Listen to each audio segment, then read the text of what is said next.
మీ ఇంట్లో మొదటి కోటీశ్వరుడు మీరే అవ్వాలనుకుంటున్నారా? ఈ ఫైనాన్షియల్ వెబినార్ లో ఇప్పుడే జాయిన్ అవ్వండి. హాయ్ హలో నమస్తే, welcome back to our channel. ఈరోజు మనతో ఉన్నారు స్టాక్ మార్కెట్ అనలిస్ట్ అయిన సుందరరామ్ రెడ్డి గారు. సార్తో మాట్లాడదాం. నమస్కారం సార్. నమస్తే సార్, స్టాక్ మార్కెట్ ముఖ్యంగా ఇందులో ఎస్ఐపి అనేది ఒక రాజ్యం వెళ్తుందని చెప్పాలి. ఎందుకు అంటే ఇన్వెస్టర్స్ అయి ఉండొచ్చు, ఇన్వెస్ట్మెంట్కి సంబంధించి ఎటువంటి నాలెడ్జ్ లేని డబ్బుల నుండి ఇన్వెస్ట్ చేయాలనుకునే వాళ్ళు అయి ఉండొచ్చు, పొలిటీషియన్స్ అయి ఉండొచ్చు, సినీ సెలబ్రిటీస్ అయి ఉండొచ్చు. వీళ్ళందరూ కూడా ఒక పక్కన స్టాక్స్ పక్కన పెట్టి కామన్గా ఇన్వెస్ట్ చేసే ముఖ్యమైన పద్ధతి మ్యూచువల్ ఫండ్స్ అనే ఒక కాన్సెప్ట్.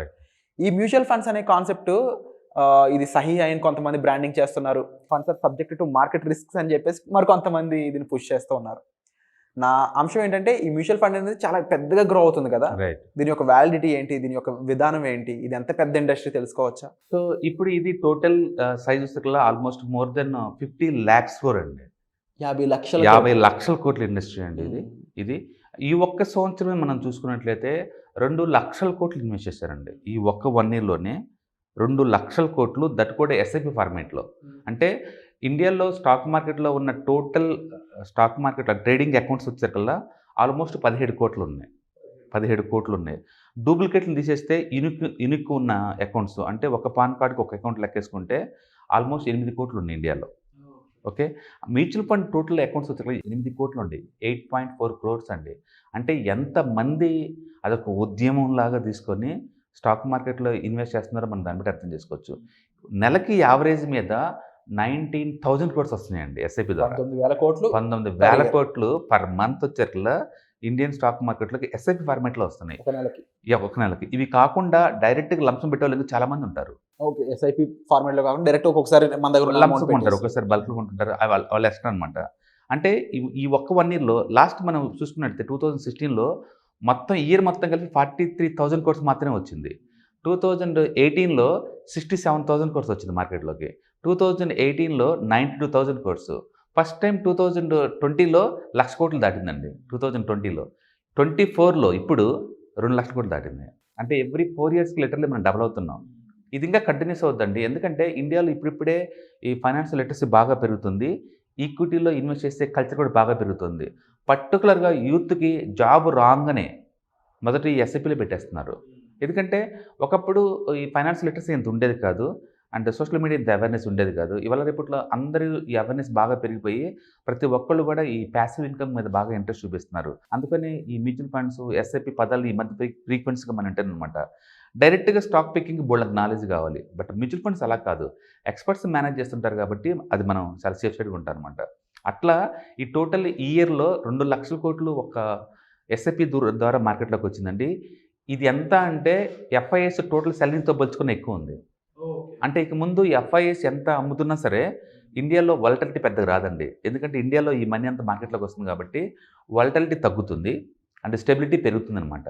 అందుకని ముందు రోజుల్లో ఇండియన్ జీడిపి గ్రోత్ బాగుంది కాబట్టి ఇది ఇంకా పెరిగే ఛాన్స్ ఎక్కువ ఉంది. బహుశా నెక్స్ట్ ఒక 2-3 yearsలో మనం 4 లక్షల కోట్లు పెట్టబోతున్నాం మ్యూచువల్ ఫండ్స్. 4 లక్షల కోట్లు డెఫినెట్గా నెక్స్ట్ 4-5 years కల్లా. సో ఫైనాన్షియల్గా ఒక పక్కన ఎదుగుతూనే మరొక పక్క ఫైనాన్షియల్గా ఎడ్యుకేట్ అవుతున్న వాళ్ళు ఎక్కువ ఉన్నారని అర్థమవుతుంది. డెఫినెట్గా మరీ ముఖ్యంగా ఫైనాన్షియల్ వర్క్షాప్ అని మీరు కండక్ట్ చేసిన వెబినార్ ద్వారా కూడా చాలా మందికి ఈ ఫైనాన్షియల్స్ ఎలా మేనేజ్ చేయాలి, బడ్జెటింగ్, అందులో ఇన్వెస్ట్మెంట్ అనే ఆప్షన్ వచ్చినప్పటికీ ఏ టైప్ ఇన్వెస్ట్మెంట్ ఎవరికి ఏ అనుకూలమైనగా ఉంటుంది అనేది చెప్తూ ఉన్నారు కదా. So coming to this main point ఏంటి అంటే ఈ నాలెడ్జ్ లేని వాళ్ళు ఎక్కువ మంది ఉంటుంటారు. ఎందులో ఇన్వెస్ట్ చేయాలి, చేసిన దాకా నష్టపోతామేమో, ఈక్విటీ అంటే అది డేంజర్గా ఉంటూ ఉంటుంది, తెలియకుండా చేసిన ప్రతి ఒక్కరు కూడా 1-2-3 years నష్టపోతుంటారని చెప్పేసి అంటూ ఉంటారు. ఈ విషయంపై మీరేమంటారు? దీనికి వర్క్షాప్ ఏ విధంగా ఉపయోగపడుతుంది? డెఫినెట్గా అండి. ఏదైనా సరే నాలెడ్జ్ పెంచుకోవాలి, తర్వాత మనీ ఎక్కడ ఇన్వెస్ట్ చేయాలి అంటే పొరపురగా ఈ బోల్డ్ టెక్నాలజీ ఉంది మ్యూచువల్ ఫండ్లో. ఏది ఎగ్జాక్ట్లీ మనకి ఎలా యూజ్ అవుతుంది, మన ఏజ్ తగ్గట్టు ఎలాంటి మ్యూచువల్ ఫండ్స్లో ఉండాలి, వీటన్నిటి ఏంటంటే ఒక స్ట్రక్చరల్ వేలో మీరు నేర్చుకోవాలంటే ఇలాంటి వెబినార్స్ మీకు యూజ్ అవుతాయి అనమాట. అదర్వైజ్ ఫ్రీ కంటెంట్ బోల్డ్ అంత ఉంటుంది యూట్యూబ్లో, బట్ స్ట్రక్చరల్ వేలో ఉండదు అనమాట. సో ఈ వెబినార్లో ఏంటంటే మీకు స్ట్రక్చరల్ వేలో దొరుకుతుంది అండ్ ఏజ్ తగ్గట్టు ఎక్కడ ఇన్వెస్ట్ చేయాలో క్లారిటీ ఉంటుంది. అలాగే రిటైర్మెంట్ అప్పుడు స్మూత్గా లైఫ్ స్టైల్ ఎలా లీడ్ చేసుకోవాలో మీకు ఐడియా జనరేట్ అవుతుంది. అండ్ ఈ మ్యూచువల్ ఫండ్స్ని వెల్త్ క్రియేషన్కి, వెల్త్ మెయింటెనెన్స్కి, ఆఫ్టర్ రిటైర్మెంట్ తర్వాత వీటిని ఎలా వాడుకోవచ్చు మీకు ప్రాపర్ ఐడియా జనరేట్ అవుతుంది. థియరిటికల్గా అంటే వేరు, ప్రాక్టికల్గా దాన్ని చూడటం వేరు అనమాట. అందుకని ఈ వెబినార్లు వర్క్షాప్స్లో ఏంటంటే మీరు వారు ప్రాక్టికల్గా ఫీల్ అవుతారు, వాటి ఉపయోగం ఏంటి అర్థం అవుతుంది, కాబట్టి మీరు యాక్టివిటీ ఎక్కువ చేస్తారనమాట. అండ్ అలాగే ముఖ్యంగా ఎస్ఐపి అనే కాన్సెప్ట్లో ₹500 నుంచి ₹5,000 వరకు కూడా పెట్టుకునే అవకాశం ఉంది కాబట్టి ఇందులో మనం ఆడియన్స్ ఏ ప్లేస్లో అన్నా ఉంటుంటారు. 500 పెట్టుకునే వాళ్ళు ఉంటారు, 2500 పెట్టుకునే వాళ్ళు ఉంటారు, 5,000 పెట్టుకునే వాళ్ళు ఉంటారు. ఓవరాల్గా చూసుకున్నప్పుడు ఎవరు ఏ పొజిషన్లో ఉంటారు అనేది మిమ్మల్ని కలిసినప్పుడు చెప్పడానికి స్కోప్ ఉంటుందా? డెఫినెట్గా అండి.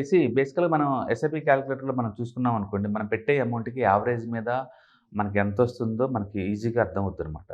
అందుకని టోటల్ టూల్స్, టెక్నిక్స్ ఇవన్నీ మీకు వస్తాయి కాబట్టి వెబినార్ అయిపోయిన తర్వాత కూడా మీరు గూగుల్ ద్వారా వాటిని మొత్తం నిరంతరం అప్డేట్ చేసుకుంటూ మీరు చూసుకోవచ్చు అనమాట. దానికి సంబంధించిన నాలెడ్జ్తో పాటు రిసోర్స్ అని మనం ఇస్తాం కాబట్టి వాళ్ళకి ఐడియా జనరేట్ అవుతాయి. మ్యూచువల్ ఫండ్కి టోటల్ ఫ్లో బాగా వస్తుందండి. కాబట్టి ఇంకెవరైనా ఇన్వెస్ట్ అయిపోతే కనుక ఎస్ఐపి రూట్లో దీంట్లో ఇన్వెస్ట్ చేయడం ద్వారా మనం ఎక్కువ పార్టిసిపేట్ చేయొచ్చు. చాలామంది అంటారు చిన్న ఇండస్ట్రీ అనుకుంటారు, కాదండి, ఇది మొత్తం టోటల్ చాలా పెద్ద ఇండస్ట్రీ అవుతుంది. కాకపోతే ఇండియాలో ఏంటంటే ఎక్కువ మందికి కంఫర్ట్ అనిపించేది real estate and gold and bank deposits, traditional వేలో. ఎందుకంటే పేరెంట్స్ నుంచి ఆ నాలెడ్జ్ వాళ్ళకి వస్తుంది కాబట్టి వాళ్ళకి అదే కంఫర్ట్గా అనిపిస్తుంది. టెక్నికల్గా ఏంటంటే ఇప్పుడు కొత్తగా స్మార్ట్ ఫోన్లు వాడుతున్నారు కాబట్టి ఇప్పుడు ముందు జనరేషన్ వాళ్ళు డెఫినెట్గా వాటిని దాటి బయటకు వస్తారండి. ఎందుకంటే ఇందులో ఎక్కువ రిటర్న్స్ వస్తాయి కాబట్టి, ఎక్కువ డిస్కౌంట్ సేల్ నడుతుంటుంది దీంట్లో అప్పుడప్పుడు కాబట్టి. సో డెఫినెట్గా ఈ ప్రోడక్ట్ బాగా అట్రాక్ట్ చేస్తుంది. అండ్ రెండోది ఏంటంటే మ్యూచువల్ ఫండ్లో ఇవాళ రేపట్లో అవేర్నెస్ బాగా పెరుగుతుంది కాబట్టి ఎవరికి ఎంతెంత వస్తుందో అదొక స్ప్రెడ్ అవుతుంది సొసైటీలో. వాళ్ళు చెక్ చేసుకున్నప్పుడు ఏంటంటే ట్రెడిషనల్తో పోల్చుకుంటే దీంట్లో ఎక్కువ రేట్ ఆఫ్ రిటర్న్ వచ్చే ఛాన్స్ ఎక్కువ ఉంది. ట్రెడిషనల్గా ఎంత వస్తుందండి, బ్యాంక్లో పెడితే నీకు 9% దాకా వస్తుంది. ఇల్లు కొన్ని రెంట్లకి ఇస్తే నీకు 3 to 4% కన్నా ఎక్కువ రాదు. అండ్ గోల్డ్ తీసుకున్నాం అనుకోండి, ఈ మధ్యకాలంలో గోల్డ్ బాగా పెరుగుతుంది కానీ అదర్వైజ్ హిస్టారికల్ డేటా చూసుకుంటే మనకి యావరేజ్ మీద 10 to 12 కన్నా ఎక్కువ రాదనమాట. నిఫ్టీ ఎంత వస్తే అంతే వద్ది. బట్ మ్యూచువల్ ఫండ్స్ అలా కాదు, నీకు యావరేజ్ మీద 20లో వస్తుంది, ఇలా రేపు 20-25% కూడా వస్తుంది. చాలామంది నమ్మరేమో కానీ బట్ ఎవరైనా మ్యూచువల్ ఫండ్లో పెట్టుంటే కానీ వాళ్ళకి క్లియర్గా అర్థం అవుతుంది, 20-25 దాకా వస్తుందన్నమాట. అందుకని ముందు రోజులు ఇవి పెరగడమే తప్ప తగ్గడాలే ఉండదు. అంటే ఎక్కువ మంది కూడా స్టెప్ ఇన్ అవ్వబోతున్నారు కాబట్టి ఫుట్ ఫాల్స్ ఎక్కువ ఉన్నప్పుడు కూడా దాన్ని మార్కెట్ రైజ్ పెరిగే స్కోప్ ఉందంటారు. డెఫినెట్గా ఇండియా జీడిపి గ్రోత్ పెరిగే కొద్దీ, ఈ పొలిటికల్ స్టెబిలిటీ, ఈ ఎక్స్పోర్ట్స్ పెరిగే కొద్దీ అండ్ ఇండియా పొటెన్షియల్ పెరిగే కొద్దీ ఈ మార్కెట్ ఇంకా పెరిగే ఛాన్స్ ఎక్కువ ఉంది.